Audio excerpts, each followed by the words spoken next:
Hello and welcome. Thank you so much for being with us here this morning, here in the lovely, blustery, windy Amsterdam. You may or may not know, but part of the UN development goals, there's a color orange on here, also the national color here. Orange is for innovation, industry, and infrastructure. Perfect topic for today. The last couple of years here, we've been talking and setting a foundation for education and awareness of how to measure and what sustainability means for our industry. In the last couple of years, we've seen the number of countries jump for regulatory pressure and setting net zero goals. We know it's a business imperative, and the surveys and the data is coming at us, telling us more and more that CIOs and CTOs are playing a really important role here. And then, of course, there's this little thing called AI. And we're going to be very excited to dive in a little bit today of what a data center ready for AI looks like. Across Cisco's strategy for sustainability, last year we came out with an updated plan for possible. And this helps with the transition to clean energy, circular transformation, and circularity is a topic that comes up more and more with customer conversations and partner conversations everywhere around the world, as well as building resilient ecosystems. And when you consider all of this, so much of this starts with the roadmap. It starts with the products and the solutions and the offers themselves. So across engineering, I'm very, very excited to tell you that we have very structured programs and projects across 4 key areas. The first being, what are you baselining? How are you measuring your energy? We know with the carbon footprints, it starts with, in this industry, the primary offender is in greenhouse gas emissions, which is the energy we're using in this space. So scope 3, category 11, for those who are familiar with scope accounting, where are you measuring? How are you getting that measurement? How credible is it? And how is that helping you track to your plan for net zero? Then you have software, and software has immediate impact. The great thing about software is we're finding things across our roadmap that we can do to turn off ports, to have things that are ready, not necessarily always on. And these are things that we're continually rolling out across our portfolio. We don't have to wait for a next product launch to do that. Energy management and software are going to continue to work hand in hand to optimize the energy consumption in all of our environments. Well, then let's go to hardware. Hardware from everything what goes into the materiality and the embodied carbon of our products. That goes and helps our circularity conversation. But also the power and cooling inside of all of the environments. And the efficiency and new innovation, right? Bring it back to the color orange for the United Nations Development Goals. Innovation is what's going to help us leapfrog and not just do the incremental changes that we need. And that leads us to the business transformation. When we think about the circularity, how many of you are actually returning product back to Cisco today? Good. I know that process can be better. We want more and more of that product back because Cisco can 100%, 99.98 to be exact, 99.98% recycle, remanufacture, and reuse the product we get back. And if you don't believe us, we have a teardown booth just outside of this hall in the sustainability zone, and you can see active live teardowns of what that looks like. This year, we are excited to bring progress across the portfolio. We have identified 5 energy management metrics that we are standardizing across our portfolio.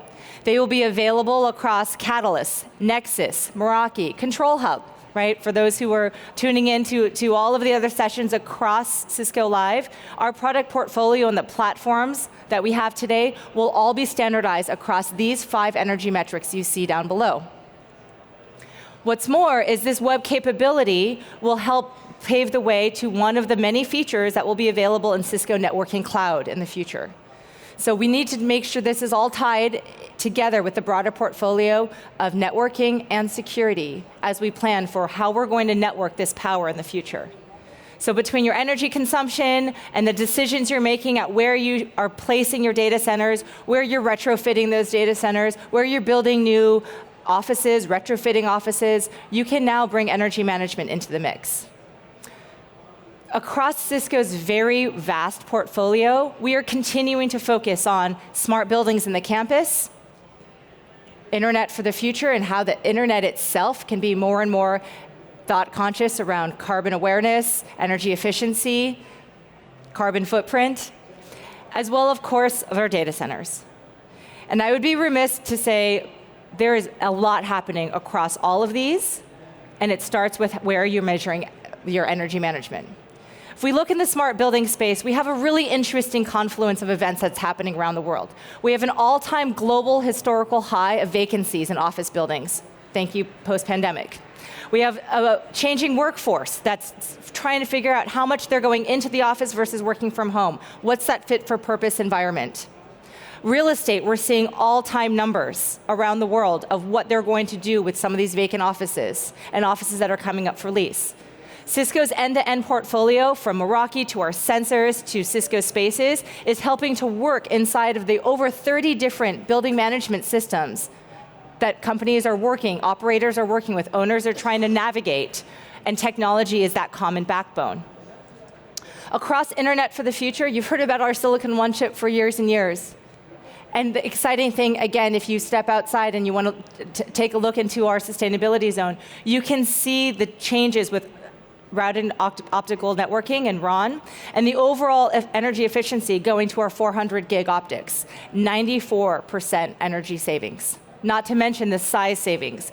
And seeing is believing. You can see the size of the old transponders, the size of the new optics, more powerful, less energy. It's a good story all around. But I'd be remiss if I didn't say the huge opportunity we're all facing in the data center. And I'm really excited today to be able to bring my friends Jeremy Foster and Yusuf Khan. Jeremy is our SVP and GM of Cisco Compute, and Yusuf is here from Cisco Data Center Networking to dive right into data center. Thank you, Denise. Well, Yusuf, we are always excited to be here once a year. Of course. Not just for the weather, but for the great people. But then we're also always excited to talk about the data center. You are absolutely right. That's what we do. And the thing about the data center is there's a tremendous amount of electricity that we use in a data center. In fact, it's 1% of the world's power is used in data centers, and obviously that number is going to go up over the next few years. But it doesn't sound like much, 1%, right? But that's enough power, 300 terawatts, to fuel the entire country of Italy. And when you look inside the data center, you go, where is all that power going? Well, 43% of it is spent on servers, so to speak. And then those servers produce heat. So guess what? You have to cool them down. So that's where the rest of that heat energy goes, and now we spend even more on servers. So making sustainable decisions as we build products is incredibly important, and it's our responsibility to help drive these numbers down and drive the costs out for our customers. You know, you're absolutely right, Jeremy, and that's why it is critical for Cisco to take a holistic approach when it comes to data center design. And that includes our ability to optimize for price, performance, cost, scalability for both, not only just compute, but for data center networking infrastructure. We have 3 design goals in front of us. Right? Number 1 is to help you increase your efficiency, and we do this by designing and building products that are reusable and that can consume less energy and produce less waste.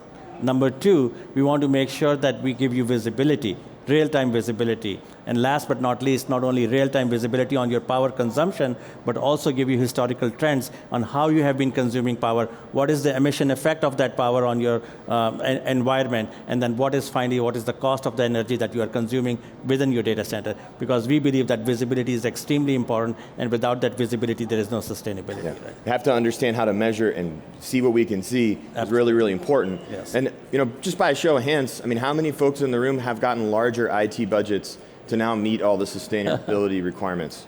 For those not in the room, guess what? Not a whole lot of hands went up. So we know we have to be able to help customers balance out how much time are they spending on innovating new power-hungry technologies like AI versus also meeting these sustainability goals, because we have to help do both. You're absolutely right, Jeremy. And that's why we fully believe that we cannot get on the road to innovation without the sustainability, and that is the first stop on our road to innovation. And we do this by building flexibility and scalability into our portfolio, right? We do this by building a portfolio that is easier to manage, less in complexity, produce less waste, consume less energy also. And that is absolutely critical for us, because scalability and flexibility, in turn, gives us cost optimization, right? And it also helps us in making sure that we are following the regulatory compliance also. And we've got to have the right building blocks too, right? Yes. And like, I mean, in the networking area, right? I mean, Denise mentioned about the AI workloads and the AI use cases, which are consuming tons of data. The east-west traffic is exploding, so the demand for bandwidth is also growing, and that's why we have designed the new set of product line and introduced last year, which is our 9800 family. And what you see over here are the two members of the family. This is 9804, which is a 4-slot chassis, and 9808, which is an 8-slot chassis, and it gives immense amount of power reductions to you because 9800 is about 61% more power efficient as compared to the previous generation, which is Nexus 7000. But at the same time, it gives you great flexibility. It gives you 155 terabits of bandwidth in a Nexus 9808. And it also runs on a very powerful, scalable, and a modular platform, which is the Nexus OS, and managed by Nexus data dashboard, which is also very, very analytics and very modern in terms of its design and approach, right? Yeah, absolutely. And on the computing front, we work together to bring network fabrics together with compute to drive out a lot of that energy that you would spend in just like, say, a big rack mount deployment. But we're really, really happy and really proud of our UCSX platform, which is not only the fastest growing server platform we've ever built, but it's also the most sustainable servers you can put in your data center. And you don't have to take our word for it. Those little logos across the bottom, whether it's the SEAL Award for sustainability or silver linings, on top of that, the CRN awards for things like usability, and to your point, having the right tools for customers to use to make it easy to operate on a day-to-day basis, that's really what brings UCSX to life. So if you haven't had a chance to check it out, head over to the World of Solutions, and we can definitely walk you through it. Now, the most important thing is how does this all come together across compute and networking, and that is really in your data center. And this is an example of a customer's data center where they had 500 servers, and these servers were M4s, so think 3 server generations ago. Very common scenario, right? Most people are going to run their servers for 6 years or so. When you modernize onto Intel's new Xeon platforms, you're talking about a reduction from 500 servers down to 150 servers, taking 70% of the physical footprint out of the data center. So that's huge savings in space, power, cooling. I mean, 49% of the power in the data center out from a computing perspective, and then 61% on the networking front on top of that. But in addition to being extremely sustainable, what's great about this is it's also really good for the bottom line. Because if you look at the numbers on the right-hand side, you're dramatically reducing the amount of dollars you're spending on hardware by modernizing your data center infrastructure, and then all that software and all that support dollars that you spend to support these huge environments, when you shrink them down, you don't have to spend that money on that either. So it's a great story. You're absolutely right. I mean, because this is one of the main drivers for the enterprise customers to upgrade their to a modern infrastructure within a data center, because not only you have a more power efficient and energy efficient systems in your environment, you're also getting a lot of power of density and silicon design and the benefits of the new structure that we have put in place, because all these benefits you are bringing into your system, and then you are able to leverage it, right? And that gives you power savings that then you can turn in around to bring in more compute power into and more processing power, because as we talked about it, I mean, some of these new workloads require tons of more processing power into the unit. So you save at one place, you spend wisely at the other place, right? Right. And speaking of new trends, I mean, AI is not only new and big and changing the way that we do business, but it's also extremely impactful when it comes to sustainability. Yes. Because these are very power-hungry systems that will dramatically change not only the way your data center lays out, but how you're going to build a data center end-to-end. But there's also a lot of other things to think about that I think are challenges for customers, right? How do we move into these new trends without creating a bunch of operational silos for ourselves? What's the easiest way to get these types of applications deployed and make the business impact for you the fastest? And AI is such a big topic, we won't have time to go deeply into it today, but if you head over to the World of Solutions, we can actually walk you through and show you us supporting the latest and greatest GPUs from NVIDIA and Intel, and then walk you through how you would manage that and the pieces that we've put together from Intersight, from dashboard perspective, to make that easy to deploy and maintain. No, you're absolutely right. I think while AI workloads, I mean, are driving a lot of activity and excitement. I mean, if you look at it, it is all about data and data management, right? And that's why we see that enterprises who are going to be adopting the first of those use cases are data-intensive organizations, such as healthcare, such as video production environments, such as government research organizations, public sector agencies, financial industry, and these are sitting on a very, very rich data environment, and these are the companies which are going after this, right? And while the technology may seem new, and while the use case may seem new, for us at Cisco, we have a lot of experience in building compute as well as data center fabric infrastructure for high performance workloads. And we have done it for HPC environment, we have done it for DCI environment, for video processing, video distribution networks, for IP storage, voice, I mean, you name it, we have been doing it. So we understand what it takes to build these infrastructure for these high-performance computing environments, and we apply the same principles to AI. And again, as Jeremy said, I mean, if you stop by our booth, we have a complete demo and we show you how to do it. Right? Yeah. And speaking of that, right, it's not just about compute and network, it's about pulling together this entire ecosystem so we can bring our tools to snap into the tool chains that you're already using today, work with the providers that you're already using today. So tell us a little bit more about that. No, I mean, we have done a lot of not only the development on our side, but also driven partnership with some of the industry-leading power component suppliers within the data center, such as Panduit, as well as Verity. And what we have done is that we give you complete visibility into the power consumption of your device, fabric, and as a complete site also.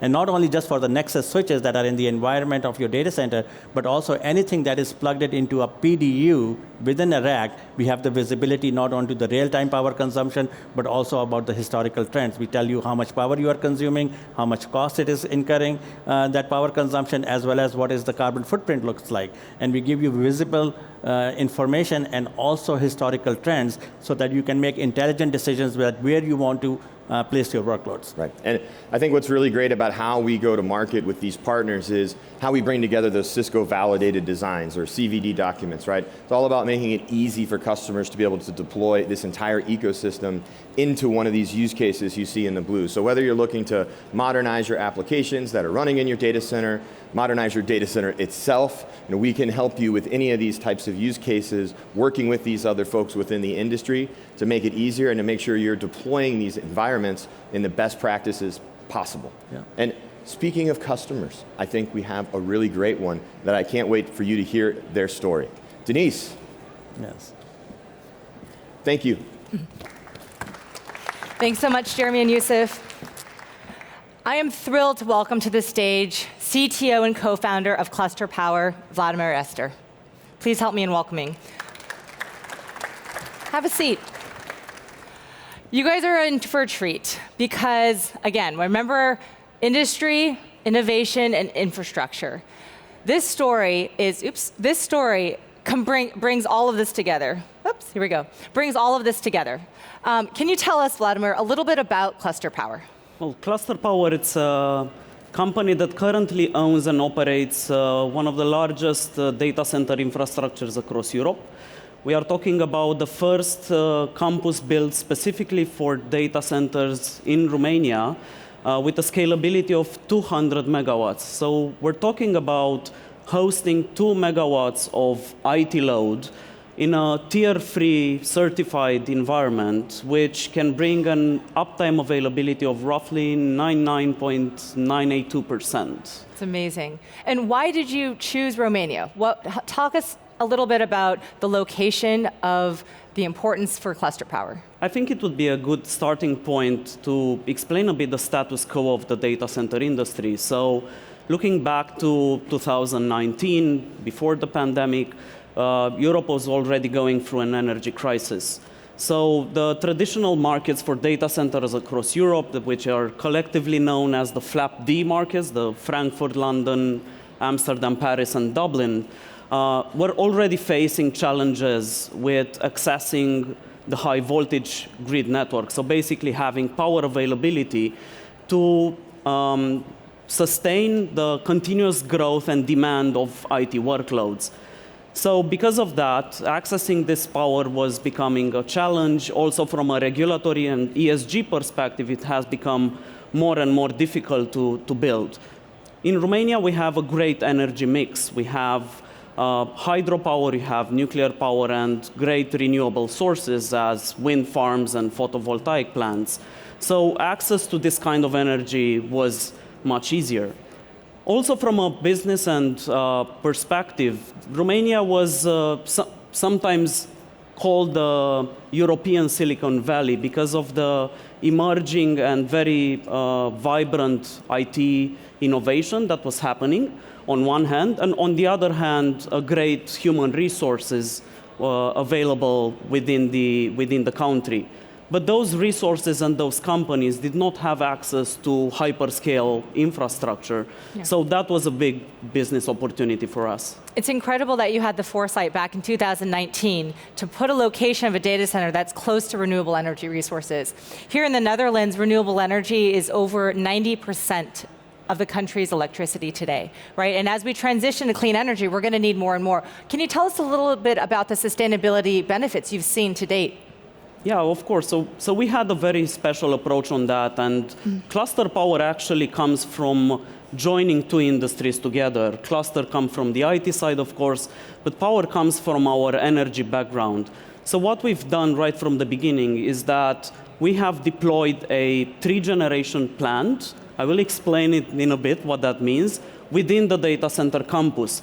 Basically, we have a microgrid environment from a utilities perspective, allowing us to be completely independent from the grid. We are producing our own energy that is powering up the data center, while doing so with a very innovative technology that mixes natural gas and hydrogen to produce the energy.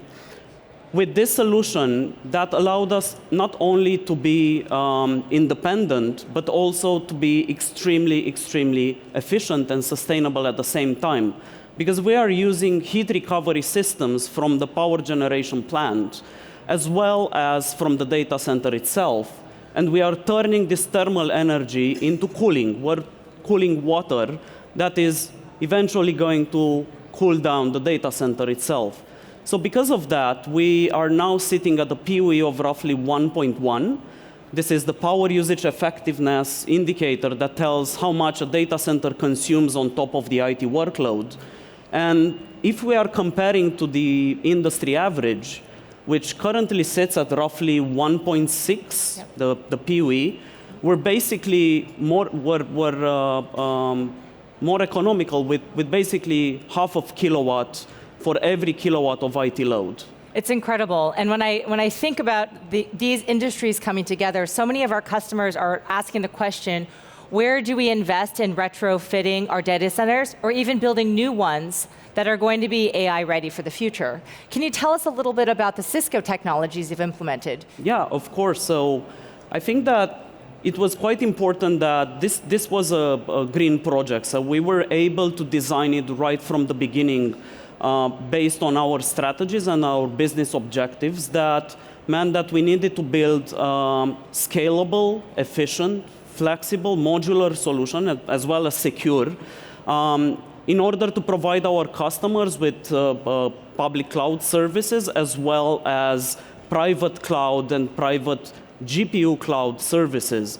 So in order to do that, we needed the right technologies and the right partners that would allow us to meet our objectives. So we have deployed the cloud computing platform is based on UCSX platform that is managed and orchestrated with Intersight. And we also have an end-to-end Cisco networking solution that has at its core, obviously, Cisco ACI built for the data center. So multiple features related to how we operate the environment, its modularity, its ability to scale seamlessly across multiple types of use cases, made it a perfect fit within our story. It's incredible. We can't get too far into any of these conversations without asking, you certainly did not have the foresight in 2019 to see the explosive growth of AI. How are you seeing AI impact your data center operations today?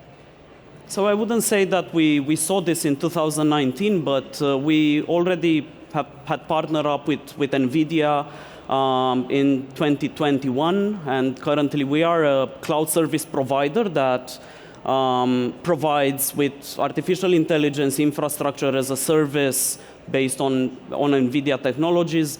But obviously, during the pandemic and the big Gen AI boom meant that we had to change the way that we're looking at power densities per rack, the way that we're looking at the ways that we're cooling the devices. So one thing that immediately happened was that we had to put more and more power in the rack. Can you tell us a little bit about some of the innovative cooling technologies you're using inside of the racks? Yeah, of course. So I think that currently we are deploying two types of environments. One that are backdoor cooled.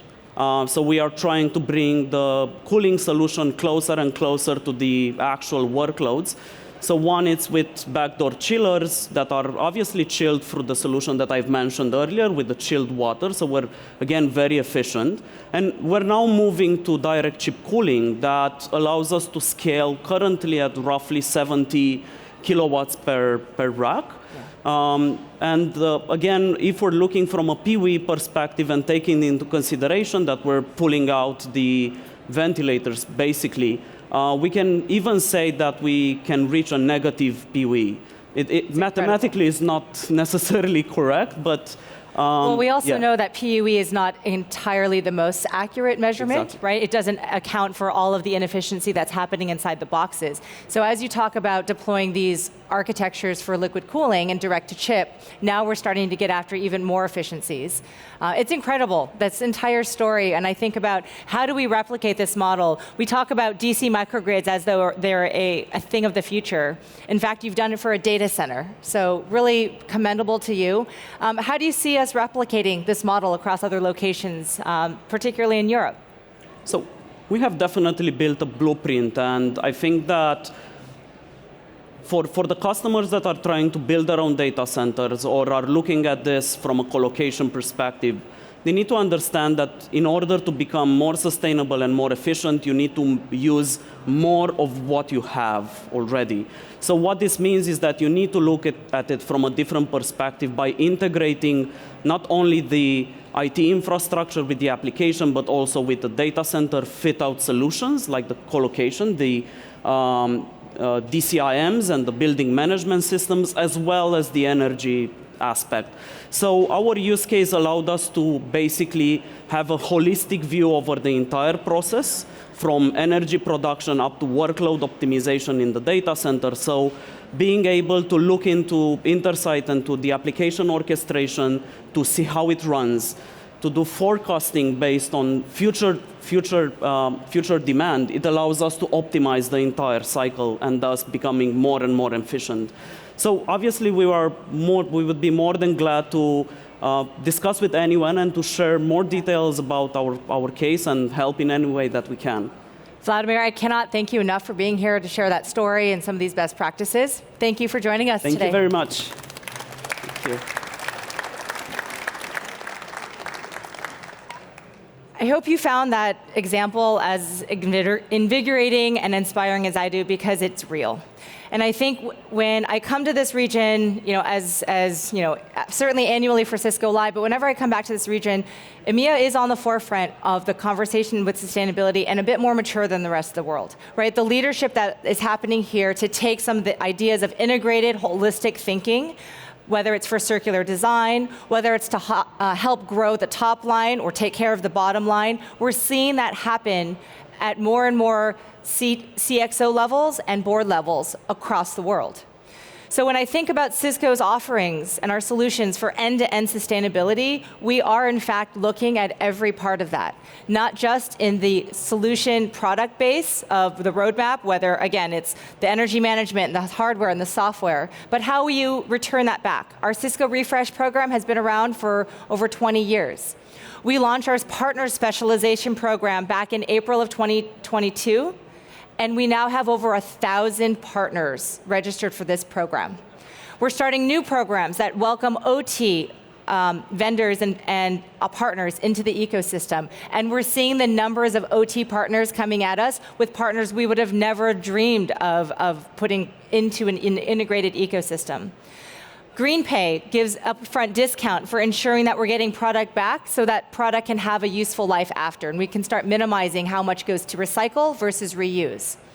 And the global funding that's available, and I hope everyone here is listening because global funding available is in the next just couple of years because of the administration changes that are happening around the globe.